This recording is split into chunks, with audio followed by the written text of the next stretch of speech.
രാജ്യം ballot paper യുഗത്തിലേക്ക് മടങ്ങിപ്പോകില്ലെന്ന് മുഖ്യ തെരഞ്ഞെടുപ്പ് കമ്മീഷണർ സുനിൽ അറോറ. ലോക്സഭാ തെരഞ്ഞെടുപ്പിൽ ഇലക്ട്രോണിക് വോട്ടിംഗ് മെഷീനുകൾ ഉപയോഗിച്ചായിരിക്കും തെരഞ്ഞെടുപ്പുകൾ നടത്തുകയെന്നും മുഖ്യ തെരഞ്ഞെടുപ്പ് കമ്മീഷണർ വ്യക്തമാക്കി. ജയപരാജയങ്ങളുടെ അടിസ്ഥാനത്തിൽ വോട്ടിംഗ് മെഷീനെ തള്ളിപ്പറയുന്നത് ശരിയല്ല. എന്നാൽ രാഷ്ട്രീയ പാർട്ടികളോട് ആലോചിക്കാതെയുള്ള കമ്മീഷണറുടെ പ്രതികരണം ഏകപക്ഷീയമാണെന്ന് കോൺഗ്രസ് വിമർശിച്ചു. 2014 പൊതുതെരഞ്ഞെടുപ്പിൽ ക്രമക്കേട് നടത്തിയെന്ന ഹാക്കർ സയ്യിദ് ഷുജിയുടെ വെളിപ്പെടുത്തലിന്റെ പശ്ചാത്തലത്തിലാണ് മുഖ്യ തെരഞ്ഞെടുപ്പ് കമ്മീഷന്റെ പ്രതികരണം. ബാലറ്റ് പേപ്പറിലേക്ക് മടങ്ങിപ്പോകണമെന്ന ആവശ്യം സുനിൽ അറോറ തള്ളി. ഒരു കാരണവശാലും രാജ്യം പഴയ ബാലറ്റ് യുഗത്തിലേക്ക് മടങ്ങിപ്പോകില്ല. 2019 ലോക്സഭാ തെരഞ്ഞെടുപ്പിൽ ഇലക്ട്രോണിക് വോട്ടിംഗ് മെഷീൻ ഉപയോഗിച്ചായിരിക്കും തെരഞ്ഞെടുപ്പുകൾ. സാങ്കേതിക വിദഗ്ധർ മെഷീന്റെ വിശ്വാസ്യത ഉറപ്പുവരുത്തിയിട്ടുണ്ട്. രാഷ്ട്രീയ പാർട്ടികളും വ്യക്തികളും മെഷീനെ വിമർശിക്കുന്നത് ഉൾക്കൊള്ളുന്നുവെന്നും മുഖ്യ തെരഞ്ഞെടുപ്പ് കമ്മീഷൻ വ്യക്തമാക്കി. പക്ഷേ തെരഞ്ഞെടുപ്പ് ജയപരാജയങ്ങളുടെ അടിസ്ഥാനത്തിൽ ഇവിഎമ്മിനെ അംഗീകരിക്കുന്നതും തള്ളിപ്പറയുന്നതും ശരിയല്ല. 2014 പൊതുതെരഞ്ഞെടുപ്പിന് ശേഷം നടന്ന ദില്ലി സംസ്ഥാന തെരഞ്ഞെടുപ്പും വിവിധ ഉപതെരഞ്ഞെടുപ്പുകളിലും വ്യത്യസ്ത ജനവിധിയാണ് ഉണ്ടായതെന്നും കമ്മീഷണർ ചൂണ്ടിക്കാട്ടി. ദില്ലിയിൽ തെരഞ്ഞെടുപ്പ് പ്രക്രിയയെക്കുറിച്ചുള്ള സെമിനാറിൽ സംസാരിക്കുകയായിരുന്നു സുനിൽ അറോറ. എന്നാൽ രാഷ്ട്രീയ പാർട്ടികളോട് ആലോചിക്കാതെയുള്ള കമ്മീഷന്റെ പ്രതികരണം ഏകപക്ഷീയമാണെന്ന് കോൺഗ്രസ് വിമർശിച്ചു. ബാലറ്റ് പേപ്പറിലേക്ക് മടങ്ങിപ്പോകണമെന്ന് കോൺഗ്രസും തൃണമൂൽ കോൺഗ്രസും സമാജ്വാദിയും നേരത്തെ ആവശ്യപ്പെട്ടിരുന്നു.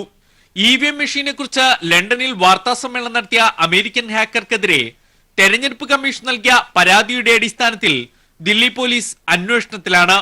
News bureau, Delhi. ഹൈക്കമാൻഡ് ആവശ്യപ്പെട്ടാൽ മത്സരിക്കുമെന്ന് ഉമ്മൻചാണ്ടി. യുഡിഎഫിൽ സ്ഥാനാർത്ഥി ചർച്ച ആരംഭിച്ചിട്ടില്ല. ഘടകകക്ഷികളുടെ സീറ്റ് സംബന്ധിച്ചും തീരുമാനം ആയില്ലെന്ന് ഉമ്മൻചാണ്ടി പറഞ്ഞു.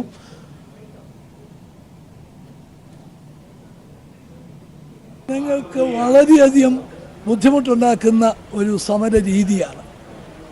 ജനാധിപത്യത്തിൽ പ്രതിഷേധിക്കാൻ ആർക്കും അവകാശമുണ്ട്.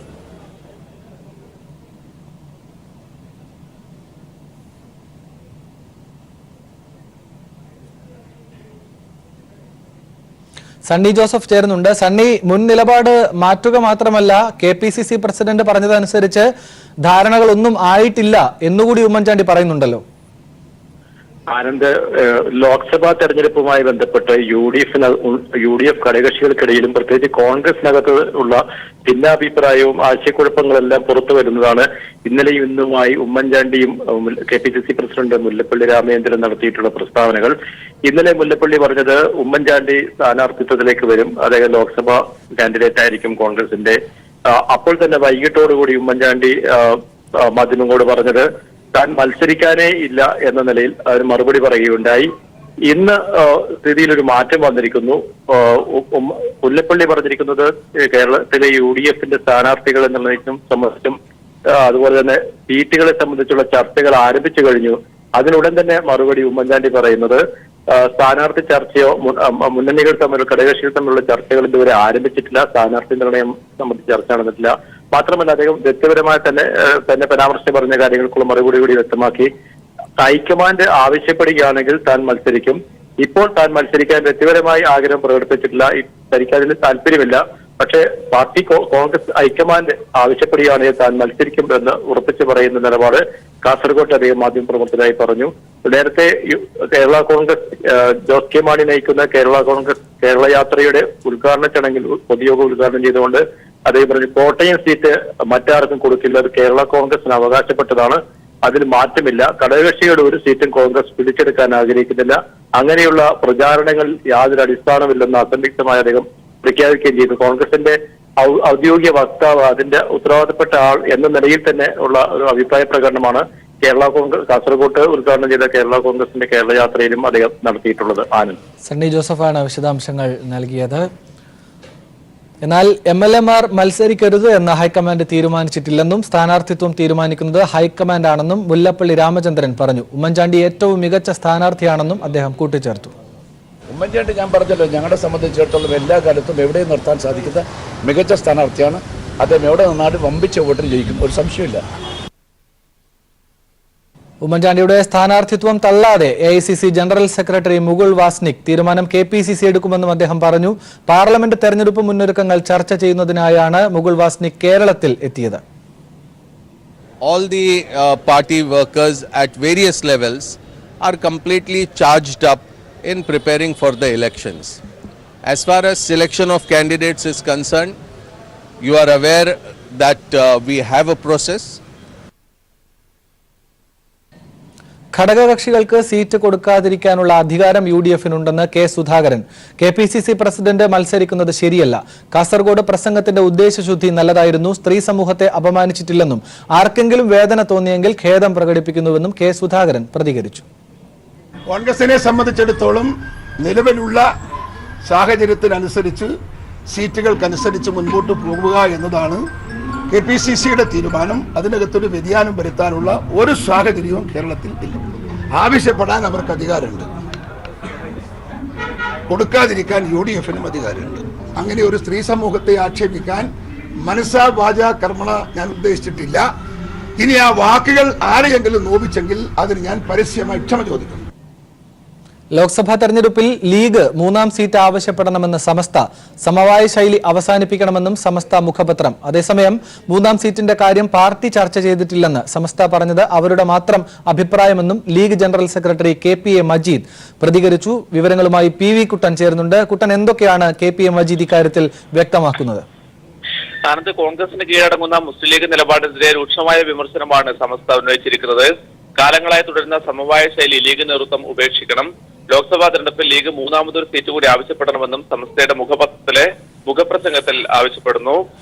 തോൽക്കുന്ന സീറ്റാണെങ്കിൽ കൂടി ഏറ്റെടുത്ത് മത്സരിക്കാൻ തയ്യാറാവണം. തോറ്റവർ കൂടി എഴുതി ചേർത്തതാണ് മുസ്ലിം ലീഗിന്റെയും മുസ്ലിം സമുദായത്തിന്റെയും ചരിത്രം. പാർലമെന്റിൽ മുസ്ലിം പ്രതിനിധികളുടെ എണ്ണം കുറഞ്ഞു വരികയാണ്. ഈ ഘട്ടത്തിൽ ലീഗ് കൂടുതൽ സീറ്റുകളിൽ മത്സരിക്കേണ്ടത് അത്യാവശ്യമാണെന്നും സമസ്ത പറയുന്നു. അതേസമയം സമസ്ത പറഞ്ഞത് അവരുടെ അഭിപ്രായം മാത്രമാണെന്നാണ് മുസ്ലിം ലീഗ് നേതൃത്വത്തിന്റെ നിലപാട്. പാർട്ടി ഇക്കാര്യം ചർച്ച ചെയ്തിട്ടില്ലെന്ന് ലീഗ് ജനറൽ സെക്രട്ടറി KPA മജീദും പറഞ്ഞു. ശരി, വ്യക്തമാണ്. PV കുട്ടനാണ് ഇതിന്റെ വിശദാംശങ്ങൾ നൽകിയത്. ലോക്സഭാ തെരഞ്ഞെടുപ്പിൽ 3-ാം സീറ്റ് സംബന്ധിച്ച് സമസ്ത പറഞ്ഞത് അവരുടെ അഭിപ്രായമെന്ന് league general secretary KPA Majeed പറഞ്ഞു. വിഷയം ലീഗ് ചർച്ച ചെയ്തിട്ടില്ല. UDF-ലും ഇക്കാര്യം വന്നിട്ടില്ല. സീറ്റ് ധാരണയായെന്ന മുല്ലപ്പള്ളിയുടെ അഭിപ്രായത്തെക്കുറിച്ച് അറിയില്ലെന്നും അദ്ദേഹം കോഴിക്കോട് പ്രതികരിച്ചു. 3-ാമതൊരു സീറ്റ് സംബന്ധിച്ച് ഇതുവരെ ആലോചന ഉണ്ടായിട്ടില്ല. UDF-ന്റെ അകത്തും ഒരു ചർച്ച ആരംഭിച്ചിട്ടില്ല. സമസ്തക്ക് അങ്ങനെ അഭിപ്രായം ഉണ്ടെങ്കിൽ അവർക്ക് അഭിപ്രായം പ്രകടിപ്പിക്കാം. നമുക്ക് വിരോധമില്ലല്ലോ. ഓരോ കക്ഷികൾക്കും കൂടുതൽ സീറ്റ് ചോദിക്കാൻ അവകാശമുണ്ട്, ഓരോ പാർട്ടികൾക്കുമുണ്ട്, ലീഗിനും അവകാശമുണ്ട്. പക്ഷേ അത് ചോദിക്കണോ വേണ്ടേ എന്നതിനെ സംബന്ധിച്ച് ഒരു തീരുമാനം എത്തിയിട്ടില്ല. അതുകൊണ്ട് ചോദിക്കില്ല എന്നല്ല.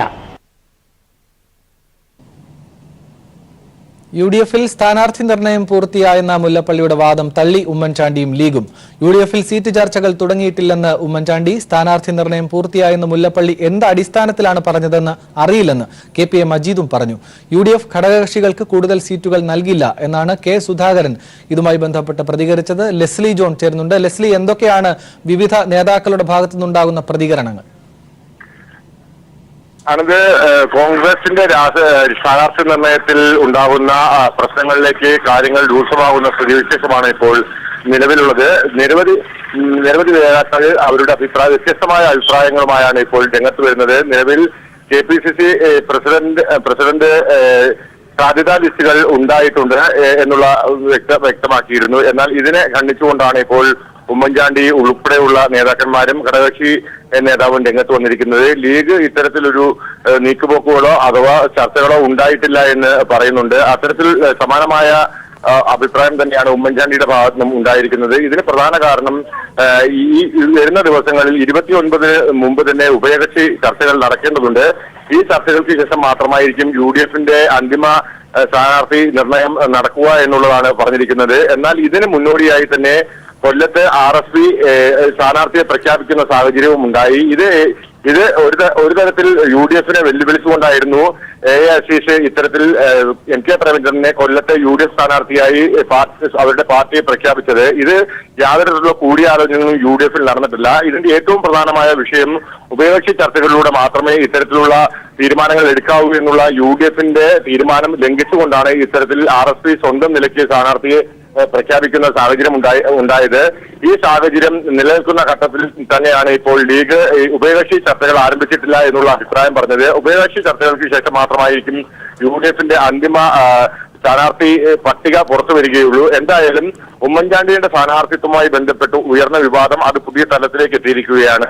ആനന്ദ്. ലെസ്ലി ജോണാണ് വിശദാംശങ്ങൾ നൽകിയത്. ലോക്സഭാ തെരഞ്ഞെടുപ്പുമായി ബന്ധപ്പെട്ട് UDFന്റെ വിവിധ നേതാക്കളുടെ ഭാഗത്തു നിന്ന് വ്യത്യസ്ത അഭിപ്രായങ്ങൾ പരസ്യമായി ഉണ്ടാവുകയാണ്. മറ്റു വാർത്തകൾ കൂടി നോക്കാം. ശബരിമല വിഷയം തെരഞ്ഞെടുപ്പിൽ BJPക്ക് ഗുണം ചെയ്യുമെന്ന് BJP സംസ്ഥാന അധ്യക്ഷൻ PS ശ്രീധരൻപിള്ള പറഞ്ഞു. സംസ്ഥാന ജനറൽ സെക്രട്ടറിമാർ മത്സരിക്കുന്നതിൽ തടസ്സമില്ല, തനിക്ക് അധികാര രാഷ്ട്രീയത്തോട് താല്പര്യമില്ല എന്നാണ് അദ്ദേഹത്തിന്റെ പ്രതികരണം. അപ്പോൾ ലോകത്തിൽ എത്തിക്കുന്നത് ഞങ്ങൾ വിജയിച്ചിരിക്കുന്നു. ഒരു സമരത്തിന്റെ ലക്ഷ്യം അതാണ്. അല്ലാതെ ഞങ്ങൾ സമരം ചെയ്യുമ്പോഴത്തേക്ക് മുഖ്യമന്ത്രി ഇറങ്ങി വന്നിട്ട് BJPക്കാരെ കൈ തരുന്നു എന്ന് പറഞ്ഞിട്ട് ഞങ്ങളെ ആശീർവദിക്കുമോ? സമരങ്ങളെല്ലാം ജനങ്ങളെ ബോധവൽക്കരിക്കാനാണ്. ആ നിലയ്ക്ക് ഞങ്ങളുടെ സമരം, ഇതുവരെ നടന്ന സമരമെല്ലാം വൻ വിജയമാണ്. ലോക്സഭാ തെരഞ്ഞെടുപ്പിന് മുന്നോടിയായി BJPയുടെ കോർ കമ്മിറ്റി യോഗം തൃശൂരിൽ നടക്കുന്നു. സ്ഥാനാർത്ഥികളെ ചൊല്ലി അഭിപ്രായ ഭിന്നത രൂക്ഷമെന്ന സൂചനകളുണ്ട്. സീറ്റ് ചോദിച്ച് നേതാക്കൾ എത്തുന്നതായും വിവരങ്ങൾ ലഭിക്കുന്നു. ഇപ്പോൾ അഭിറാം ചേരുന്നുണ്ട് തൃശൂരിൽ നിന്ന്. അഭിറാം, ഈ കോർ കമ്മിറ്റി യോഗത്തിൽ കേന്ദ്ര നേതൃത്വത്തെ പ്രതിനിധീകരിച്ച് ആരെങ്കിലും പങ്കെടുക്കുന്നുണ്ടോ? ഒപ്പം തനിക്ക് മത്സരിക്കാൻ താല്പര്യമില്ല എന്ന് ശ്രീധരൻപിള്ളയും ഇതിനോടകം വ്യക്തമാക്കി കഴിഞ്ഞല്ലോ. ആനന്ദ്, തൃശ്ശൂരിൽ BJPയുടെ കോർ കമ്മിറ്റി യോഗം പുരോഗമിച്ചുകൊണ്ടിരിക്കുകയാണ്. തിരഞ്ഞെടുപ്പ്, ലോക്സഭാ തിരഞ്ഞെടുപ്പ്, അതുപോലെ തന്നെ ശബരിമലയിലെ സമരപരാജയവുമാണ് പ്രധാനമായും ഈ യോഗങ്ങളിൽ ചർച്ചയാകുന്നത്. 2 മണിക്ക് ശേഷം സംസ്ഥാന ഭാരവാഹികളുടെ, അതുപോലെ തന്നെ തിരഞ്ഞെടുപ്പ് ചുമതലയുള്ള നേതാക്കളുടെ യോഗം നടക്കും. നിലവിൽ ഇപ്പോൾ കഴിഞ്ഞ യോഗത്തിൽ ഏറ്റവും പ്രധാനമായും ചർച്ചയായത് രണ്ടും തന്നെയാണ്. എന്തായാലും ലോക്സഭാ സ്ഥാനാർത്ഥിത്വത്തിലെ സംബന്ധിച്ചിടത്തോളം BJP വിഭാഗീയത രൂക്ഷമാണ്. കഴിഞ്ഞ ഏതാനും ദിവസങ്ങളായി പരസ്യമായി തന്നെ പല നേതാക്കളും സീറ്റ് അവകാശവാദവും മറ്റും ഉന്നയിക്കുകയും ചെയ്തിരുന്നു. ഈ ഘട്ടത്തിൽ ശ്രീധരൻപിള്ള വിഭാഗവും മുരളീധരൻ വിഭാഗവും രൂക്ഷമായി തന്നെ സ്വന്തം നേതാക്കൾക്കും സ്വന്തം അനുയായികൾക്കും വേണ്ടി സീറ്റ് വീതം വയ്ക്കണമെന്ന ആവശ്യം ഉന്നയിക്കുകയാണ്. ഇതിന് പുറമെ തന്നെ കുമ്മനവും സുരേഷ് ഗോപിയും സെൻകുമാറും അടക്കമുള്ള ആൾക്കാരെ പരിഗണിക്കേണ്ടതിന്റെ ആവശ്യകതയും ചർച്ചയാകുന്നതിനാൽ ഇവരെ പൂർണ്ണമായി അംഗീകരിക്കാൻ ഒരു വിഭാഗം തയ്യാറല്ല. നിലവിൽ BJPയിലെ വിഭാഗീയത രൂക്ഷമാക്കുന്നത് ഈ നേതാക്കളുടെ സ്വയം പ്രഖ്യാപിത സ്ഥാനാർത്ഥി തന്നെയാണ്.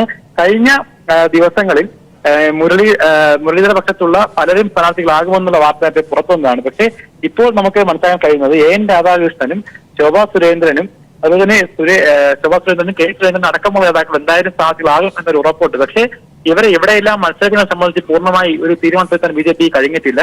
തൃശ്ശൂരാണ് സുരേന്ദ്രൻ ആവശ്യപ്പെടുന്നത്. പക്ഷേ തൃശ്ശൂരിൽ സുരേന്ദ്രനെതിരെ ഗോപാലകൃഷ്ണനെ സ്ഥാനാർത്ഥിയാക്കണം എന്നൊരു അഭിപ്രായം ഉയരുന്നുണ്ട്. അങ്ങനെയാണെങ്കിൽ ചാലക്കുടിയിൽ ഗോപാലകൃഷ്ണനെയും തൃശ്ശൂർ സുരേന്ദ്രനെയും പരിഗണിക്കേണ്ട അവസ്ഥ വരും. ശോഭാ സുരേന്ദ്രനെ പാലക്കാട് സ്ഥാനാർത്ഥിയാക്കണം എന്നാണ് താല്പര്യം. പാലക്കാട് ശോഭയ്ക്കെതിരെ വലിയ വിഭാഗീയത ജില്ലാ തലത്തിലുണ്ട്. അത്തരത്തിൽ നേതാക്കൾക്കെതിരെ ജില്ലയിൽ പല ഗ്രൂപ്പുകളും അവിടെ എത്തുകയാണെങ്കിൽ തെരഞ്ഞെടുപ്പിൽ പരാജയത്തിലേക്ക് കാരണമാകുമോ എന്ന സംശയവും സംസ്ഥാനം നടത്തുന്നുണ്ട്. എന്തായാലും ഏറെ നിർണായകമാണ് ഇത്തവണത്തെ BJPയുടെ തിരഞ്ഞെടുപ്പ്. കാരണം ഈ വലിയ രീതിയിൽ വർഗീയത അഴിച്ചുവിട്ടും അക്രമം അഴിച്ചുവിട്ടും നിൽക്കുന്ന ഒരു അവസ്ഥയാണ് ഇപ്പോൾ BJP നിലവിൽ സംസ്ഥാനത്തുള്ളത്. അത് കണക്കിലെടുത്ത് ഏത് രീതിയിലാകും സ്ഥാനാർത്ഥി നിർണ്ണയമെന്നും സ്ഥാനാർത്ഥി നിർണ്ണയം നടത്തിയാൽ തന്നെ അത് ഏത് രീതിയിൽ മണ്ഡലത്തിൽ സ്വാധീനം ചെലുത്താൻ കഴിയുമെന്നും BJPക്ക് സംശയമുണ്ട്. ഇത് കൂടാതെ BDJS അടക്കമുള്ള സഖ്യകക്ഷികളും സീറ്റ് എണ്ണം കൂട്ടി ചോദിക്കുന്നുണ്ട്. അതും BJPക്ക് വലിയ വെല്ലുവിളിയാണ്. കാരണം ഇത്തരത്തിൽ സ്വന്തം പാർട്ടിയിലെ നേതാക്കളെ തന്നെ പൂർണ്ണമായും തൃപ്തിപ്പെടുത്താൻ കഴിയാതെ വരുമ്പോൾ മറ്റ് ആൾക്കാർക്ക് ഏത് രീതിയിൽ സീറ്റ് നൽകേണ്ടി വരും എന്നത് സംബന്ധിച്ചുള്ള ഒരു സംശയവും BJPക്കുണ്ട്. എന്തായാലും ഈ ശ്രീധരൻപിള്ള ശബരിമല വിഷയത്തിലെ പരാജയം, സമരത്തിലെ പരാജയം നേരത്തെ തന്നെ തുറന്ന് സംഭവിച്ചാണ്. അത് വലിയ ഒരു രീതിയിൽ തന്നെ ശ്രീധരൻപിള്ളയ്ക്കെതിരെ ആയുധമാക്കുകയാണ് മുരളീധര പക്ഷം.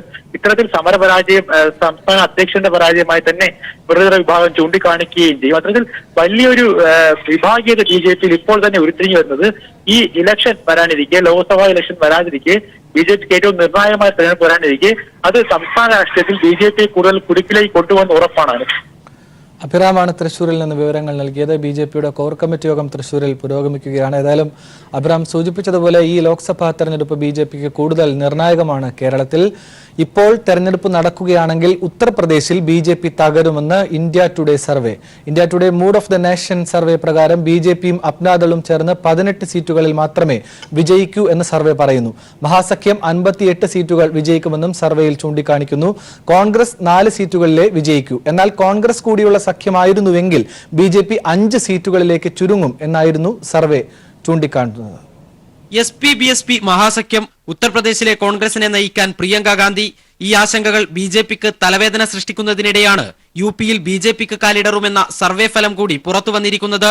ഇപ്പോൾ തെരഞ്ഞെടുപ്പ് നടക്കുകയാണെങ്കിൽ ഉത്തർപ്രദേശിൽ BJP തകരുമെന്ന് India today mood of the nation സർവേയാണ് പ്രവചിച്ചിരിക്കുന്നത്. 2014 BJPയും അപ്നാദളും ചേർന്ന് നേടിയത് 73 സീറ്റുകളാണ്. ഈ സീറ്റുകളിൽ 55 സീറ്റുകൾ നഷ്ടപ്പെട്ട് BJP 18 സീറ്റുകളിലേക്ക് ചുരുങ്ങുമെന്ന് സർവേ പറയുന്നു. മഹാസഖ്യം 58 സീറ്റുകളും കോൺഗ്രസ് 4 സീറ്റുകളും പിടിക്കും. 2014 നിന്ന് 7% വോട്ട് കുറഞ്ഞ് BJPയുടെ വോട്ട് 36%-ത്തിലെത്തും. മഹാസഖ്യം 43%-വും കോൺഗ്രസ് 12%-വും വോട്ട് നേടും. മഹാസഖ്യത്തിൽ കോൺഗ്രസ് കൂടി ഉണ്ടായിരുന്നെങ്കിൽ BJP 5 സീറ്റുകളിലേക്ക് ഒതുങ്ങുമായിരുന്നെന്നും സർവേ ചൂണ്ടിക്കാട്ടിയിട്ടുണ്ട്. പ്രിയങ്ക ഗാന്ധിയുടെ വരവോടെ കിഴക്കൻ ഉത്തർപ്രദേശിലെ മുന്നാക്ക വോട്ടുകൾ പിടിക്കാമെന്നാണ് കോൺഗ്രസ് കരുതുന്നത്. ഈ വോട്ടുകൾ കോൺഗ്രസിലേക്ക് പോവുകയാണെങ്കിൽ BJPക്ക് കൂടുതൽ നഷ്ടങ്ങൾ ഉണ്ടാകാനാണ് സാധ്യത. തെരഞ്ഞെടുപ്പ് അടുക്കുന്തോറും BJPക്കെതിരായ രാഷ്ട്രീയ സാഹചര്യങ്ങൾ ഉത്തർപ്രദേശിൽ ഉരുത്തിരിയുന്നുണ്ടെന്ന സൂചന കൂടിയാണ് സർവേ ഫലം. News bureau, Delhi. M Nageshwar റാവുവിനെ CBI ഇടക്കാല ഡയറക്ടറായി നിയമിച്ചതിനെതിരെയുള്ള ഹർജി പരിഗണിക്കുന്നതിൽ നിന്ന് ജസ്റ്റിസ് AK സിക്രിയും പിന്മാറി. കഴിഞ്ഞ തിങ്കളാഴ്ച ചീഫ് ജസ്റ്റിസ് രഞ്ജൻ ഗൊഗോയിയും ഈ ഹർജി പരിഗണിക്കുന്നതിൽ നിന്ന് പിന്മാറിയിരുന്നു. കേസ് നാളെ മറ്റൊരു ബെഞ്ച് പരിഗണിക്കും. പുതിയ CBI ഡയറക്ടറെ തിരഞ്ഞെടുക്കാനുള്ള ഉന്നതാധികാര സമിതിയിൽ അംഗമായതിനാൽ ഈ ഹർജി പരിഗണിക്കുന്നത് ശരിയായ നടപടിയിലെന്ന് ചൂണ്ടിക്കാട്ടി ചീഫ് ജസ്റ്റിസ് രഞ്ജൻ ഗൊഗോയ് ജനുവരി 21-ന് പിന്മാറിയിരുന്നു. തുടർന്ന് സുപ്രീം കോടതിയിൽ സീനിയോറിറ്റിയിൽ രണ്ടാമതുള്ള ജസ്റ്റിസ് AK സിക്രിയുടെ ബെഞ്ചിന് ഈ ഹർജി ചീഫ് ജസ്റ്റിസ് കൈമാറുകയും ചെയ്തു. എന്നാൽ ഇന്ന് 5-ാം നമ്പർ കേസായി ഹർജി പരിഗണിച്ച ജസ്റ്റിസ് സിക്രി ഉടൻ തന്നെ കേസ് കേൾക്കുന്നില്ലെന്ന് അറിയിക്കുകയായിരുന്നു. എന്റെ അവസ്ഥ മനസ്സിലാക്കണമെന്ന അഭ്യർത്ഥനയാണ് ജസ്റ്റിസ് AK സിക്രി ഹർജി നൽകിയ കോമൺ കോസിന് വേണ്ടി ഹാജരായ അഭിഭാഷകന് മുമ്പിൽ വെച്ചത്. കേസ് നാളെ തന്നെ മറ്റൊരു ബെഞ്ചിന് മുമ്പാകെ ലിസ്റ്റ് ചെയ്യാമെന്ന് AK സിക്രി വ്യക്തമാക്കുകയും ചെയ്തു. എന്നാൽ ഇത്തരത്തിൽ കേസിൽ നിന്ന് ജസ്റ്റിസുമാർ പിന്മാറുന്നത് ജനങ്ങൾക്കിടയിൽ തെറ്റായ സന്ദേശം പരത്തുമെന്നും ഇന്ന് ചേരുന്ന ഉന്നതാധികാര സമിതി യോഗത്തിന് ചില മാർഗനിർദ്ദേശങ്ങൾ നൽകണമെന്നും കോമൺ കോസിന്റെ അഭിഭാഷകൻ ദുഷ്യന്ത് ദാവെ കോടതിയിൽ ആവശ്യപ്പെട്ടിരുന്നു. ഇന്നലെ തന്നെ അങ്ങേക്ക് പിന്മാറാമായിരുന്നുവെന്നും ഇന്ന് പുതിയ CBI ഡയറക്ടറെ നിയമിച്ചാൽ പിന്നെ ഹർജി അപ്രസക്തമാകുമെന്നും ദുഷ്യന്ത് ദാവെ കോടതിയിൽ വാദിച്ചു. ചീഫ് ജസ്റ്റിസ് എന്നോട് ചോദിച്ചിരുന്നുവെങ്കിൽ ഈ കേസ് കേൾക്കാൻ കഴിയില്ലെന്ന് അദ്ദേഹത്തോട് പറഞ്ഞേനെ. അഡ്മിനിസ്ട്രേറ്റീവ് ഉത്തരവിടെ അല്ല ഹർജി എന്റെ മുമ്പാകെ എത്തിയത്. ചീഫ് ജസ്റ്റിസ് തുറന്ന കോടതിയിൽ ഉത്തരവിടുകയാണ് ഉണ്ടായതെന്നും ജസ്റ്റിസ് സിക്രി മറുപടി നൽകി. ജനുവരി 10-ന് അലോക് വർമ്മയെ പുറത്താക്കാൻ തീരുമാനിച്ച സമിതി യോഗത്തിൽ ചീഫ് ജസ്റ്റിസിനെ പ്രതിനിധീകരിച്ച് പങ്കെടുത്തത് ജസ്റ്റിസ് AK സിക്രി ആയിരുന്നു. അലോക് വർമ്മയെ മാറ്റാനുള്ള തീരുമാനത്തിൽ ഗാർഗെ വിയോജനക്കുറിപ്പ് രേഖപ്പെടുത്തിയിരുന്നെങ്കിലും പ്രധാനമന്ത്രിക്കൊപ്പം നിന്ന് നിലപാടെടുക്കുകയായിരുന്നു justice AK Sikri. News bureau, Delhi. സംസ്ഥാനത്ത് സ്കൂൾ വിദ്യാഭ്യാസ രംഗത്ത് സമഗ്ര മാറ്റത്തിന് ശുപാർശ. 1 മുതൽ 12ാം ക്ലാസ് വരെ ഒറ്റ ഡയറക്ടറേറ്റിന് കീഴിലാക്കണം. പേര് ഡയറക്ടറേറ്റ് ഓഫ് സ്കൂൾ എഡ്യൂക്കേഷൻ എന്നാക്കാനും ശുപാർശ. SCERT മുൻ ഡയറക്ടർ MA ഖാദർ അധ്യക്ഷനായ വിദഗ്ധ സമിതി മുഖ്യമന്ത്രിക്ക് റിപ്പോർട്ട് നൽകി. ഇപ്പോൾ വിവരങ്ങളുമായി ഷീജ ചേരുന്നുണ്ട്. ഷീജ, വിവിധ ക്ലാസുകളെ വിവിധ സ്ട്രീമുകളായി തിരിക്കുന്ന നിലയിലും അതുപോലെ അധ്യാപകരുടെ യോഗ്യത സംബന്ധിക്കുമൊക്കെ സമഗ്രമായ ചില സൂചനകൾ ഈ റിപ്പോർട്ടിൽ ഉണ്ട് എന്ന വിവരങ്ങളാണോ? വിദ്യാഭ്യാസത്തിൽ സമഗ്രമായ ഒരു മാറ്റം അതിന് തന്നെയാണ് സമിതി റിപ്പോർട്ട് ശുപാർശ ചെയ്യുന്നത്. പ്രധാനമായും 2009-ലെ വിദ്യാഭ്യാസ അവകാശ നിയമത്തിന്റെ പശ്ചാത്തലത്തിൽ ഗുണമേന്മയുള്ള വിദ്യാഭ്യാസം ഉറപ്പാക്കുക, അതിന്റെ ഭാഗമായിട്ടാണ് സർക്കാർ ഈ രീതിയിൽ MA ഖാദർ അധ്യക്ഷനായ ഒരു വിദഗ്ധ സമിതിയെ നിയോഗിച്ചത്. ഈ വിദഗ്ധ സമിതിയുടെ റിപ്പോർട്ടിൽ പ്രധാനമായും പറയുന്നത് 1 മുതൽ 12 വരെയുള്ള ക്ലാസുകൾ അത് ഒരു ഒറ്റ ഡയറക്ടറേറ്റിന് കീഴിൽ ആക്കണം എന്നുള്ളതാണ്. അതിന് ഡയറക്ടറേറ്റ് ഓഫ് സ്കൂൾ എഡ്യൂക്കേഷൻ ആ രീതിയിലാണ് സമിതി പേര് നിർദ്ദേശിക്കുന്നത്. 1 മുതൽ 7 വരെ ഒരു സ്ട്രീമും അതിനുശേഷമുള്ള 8 മുതൽ 12 വരെ രണ്ടാമത്തെ സ്ട്രീമുമായിട്ടായിരിക്കും പ്രവർത്തിക്കുക. ഈ ഒരു രീതിയിൽ പ്രാവർത്തികമാകുമ്പോൾ മറ്റ് ഡയറക്ടറേറ്റുകൾ, അതായത് സ്കൂൾ ഡയറക്ടറേറ്റ്, അതോടൊപ്പം തന്നെ ഹയർ സെക്കൻഡറി, BHSC എന്നീ ഡയറക്ടറേറ്റുകൾ എല്ലാം തന്നെ ഈ ഒരു ഒറ്റ സ്ട്രീമിന് കീഴിലേക്ക് എത്തുന്നതായിരിക്കും. അതോടൊപ്പം തന്നെയാണ് വിദ്യാഭ്യാസ യോഗ്യത, അതായത് അധ്യാപകരുടെ വിദ്യാഭ്യാസ യോഗ്യതയെക്കുറിച്ചും ഈ റിപ്പോർട്ടിൽ, ഈ സമിതിയുടെ റിപ്പോർട്ടിൽ ശുപാർശ ചെയ്യുന്നുണ്ട്. ഇതിൽ പ്രധാനമായും പറയുന്നത് 1 മുതൽ 8 വരെ ക്ലാസുകളിൽ അധ്യാപകരുടെ യോഗ്യത എന്ന് പറയുന്നത് ബിരുദവും BEdും ആകണം. ഒപ്പം തന്നെ 8 മുതൽ 12 വരെ എത്തുമ്പോൾ PGയും BEdും വേണം എന്നുള്ളതാണ് ഈ സമിതി ശുപാർശ ചെയ്യുന്നത്. പ്രീ സ്കൂളിങ്ങിന് അതിന് നിർദ്ദേശിക്കുന്ന മാനദണ്ഡങ്ങൾ അധ്യാപക യോഗ്യത ആക്കണം എന്നും പറയുന്നുണ്ട്. അംഗീകാരമില്ലാത്ത പ്രീ സ്കൂൾ അധ്യാപക പരിശീലന കേന്ദ്രങ്ങൾക്കെതിരെ കർശനമായ നടപടി വേണമെന്നും ഈ ഒരു സമിതിയുടെ റിപ്പോർട്ടിൽ ശുപാർശ ചെയ്യുന്നുണ്ട്. ഏതായാലും സമിതി അധ്യക്ഷനും അംഗങ്ങളും നേരിട്ട് മുഖ്യമന്ത്രിക്ക് റിപ്പോർട്ട് സമർപ്പിച്ചിരിക്കുകയാണ്. ഇതിൽ തുടർ നടപടികൾ വിദഗ്ധമായ കൂടിയാലോചനകൾക്ക് ശേഷമാകും. ഇത് നടപ്പാക്കുന്ന സംബന്ധിച്ചുള്ള കാര്യങ്ങളിൽ ഒരു തീരുമാനത്തിലേക്ക് എത്തുക. ആനന്ദ്. ഷീജയാണ് തിരുവനന്തപുരത്ത് നിന്ന് വിശദാംശങ്ങൾ നൽകിയത്. സ്കൂൾ വിദ്യാഭ്യാസ രംഗത്ത് സമഗ്രമായ മാറ്റങ്ങളെ സംബന്ധിക്കുന്ന ശുപാർശ മുഖ്യമന്ത്രിക്ക് കൈമാറിയിരിക്കുന്നു. ഒരിടവേള. കേബിൾ TV സംഘടനകളുടെ സമരത്തിന് CITU പിന്തുണ പ്രഖ്യാപിച്ചു. CITU സംസ്ഥാന സെക്രട്ടേറിയറ്റാണ് പിന്തുണ പ്രഖ്യാപിച്ചത്. താരിഫ് ഓർഡറിലെ അപാകത പരിഹരിക്കണമെന്നും ബേസിക് നിരക്ക് വർദ്ധിപ്പിക്കണമെന്നും ആവശ്യപ്പെട്ട് കേന്ദ്ര വാർത്താ പ്രക്ഷേപണ മന്ത്രാലയത്തിന് നിവേദനം നിവേദനങ്ങൾ നൽകിയിട്ടും സമരക്കാരുടെ ആവശ്യങ്ങൾ പരിഹരിക്കാത്തത് പ്രതിഷേധാർഹമാണെന്നും CITU സംസ്ഥാന സെക്രട്ടേറിയറ്റ് പ്രസ്താവനയിൽ പറഞ്ഞു. പ്രളയത്തെ തുടർന്ന് കേടായ അരി ടെൻഡർ മുഖാന്തരം വിറ്റഴിച്ച സപ്ലൈകോയുടെ നടപടിയിൽ അഴിമതിയുണ്ടെന്ന മാധ്യമവാർത്ത തെറ്റെന്ന് ഭക്ഷ്യമന്ത്രി P. തിലോത്തമൻ. ഹൈക്കോടതിയുടെയും ഫുഡ് കോർപ്പറേഷന്റെയും മാനദണ്ഡങ്ങൾ പാലിച്ചാണ് ടെൻഡർ നടന്നതെന്ന് മന്ത്രി വ്യക്തമാക്കി. വിറ്റഴിച്ച അരി മാർക്കറ്റിൽ എത്താതിരിക്കാനുള്ള മുൻകരുതൽ എടുത്തതായും വാർത്താ സമ്മേളനത്തിൽ അദ്ദേഹം അറിയിച്ചു. ആ ആരോപണത്തിൽ ഒരു പ്രധാനപ്പെട്ട കാര്യം ഹൈക്കോടതി നിർദ്ദേശങ്ങൾ ടെൻഡർ നോട്ടീസിൽ ഉൾപ്പെടുത്തിയിരുന്നില്ല എന്നുള്ളതാണ്. ടെൻഡർ നോട്ടീസ് ഒക്ടോബർ 12 പുറപ്പെടുവിക്കുന്നതാണ്. ഫൈനൽ ജഡ്ജ്മെന്റ് ഉണ്ടാകുന്നത് 29-നാണ്. അപ്പോൾ 24-നും 29-നും ഹൈക്കോടതിയുടെ ഇന്റർവ്യൂ വിധിയും ഫൈനൽ ജഡ്ജ്മെന്റിലും പറയുന്ന കാര്യങ്ങൾ 12-ാം തീയതി പ്രസിദ്ധീകരിച്ച നോട്ടീസിൽ ടെൻഡർ നോട്ടീസിൽ പറഞ്ഞിരുന്നില്ല എന്നതാണ് ഒരാരോപണം. അത് കഴിയില്ല എന്നുള്ളത് ഞാൻ പറയേണ്ടതില്ലല്ലോ. ഉയർന്ന നിരക്ക് കോട്ട് ചെയ്ത ആളെ ഒഴിവാക്കി കുറഞ്ഞ നിരക്കിന് ടെൻഡർ നൽകിയതുകൊണ്ട് സപ്ലൈകോയ്ക്ക് 3.12 കോടി രൂപയുടെ നഷ്ടമുണ്ടായി എന്നാണ്. ടെൻഡർ വ്യവസ്ഥകൾക്ക് വിരുദ്ധമായി നടപടിക്രമങ്ങളെല്ലാം പൂർത്തിയായതിനു ശേഷം വെളിയിൽ വെച്ച് പറയുകയാണ് ഞാൻ ഇത്ര രൂപയ്ക്ക് എടുത്തുകൊള്ളാം എന്ന് പറയുന്ന കാര്യത്തിൻ്റെ അടിസ്ഥാനത്തിൽ നാശനഷ്ടം കണക്കാക്കി സപ്ലൈകോയെ ഇത്ര നഷ്ടം വന്നിരിക്കുന്നു എന്ന് പറഞ്ഞ് വലിയ ആരോപണമായി ഉന്നയിക്കുന്നത് അതിൻ്റെ സാങ്കത്യത്തെക്കുറിച്ച് ഞാൻ പറയേണ്ടതില്ല, നിങ്ങൾക്ക് ബോധ്യമാകും. അരി ഇത് കുതിർന്ന അരിയാണ്. അത് എത്ര പോളിഷ് ചെയ്താലും നമുക്ക് തിരിച്ചറിയാൻ പറ്റും. തിരിച്ചറിയാതിരിക്കാനൊന്നും കഴിയില്ല. നമുക്ക് തിരിച്ചറിയാം. അതിനുള്ള ഒക്കെ നടപടികൾ ഞങ്ങൾ സ്വീകരിക്കും.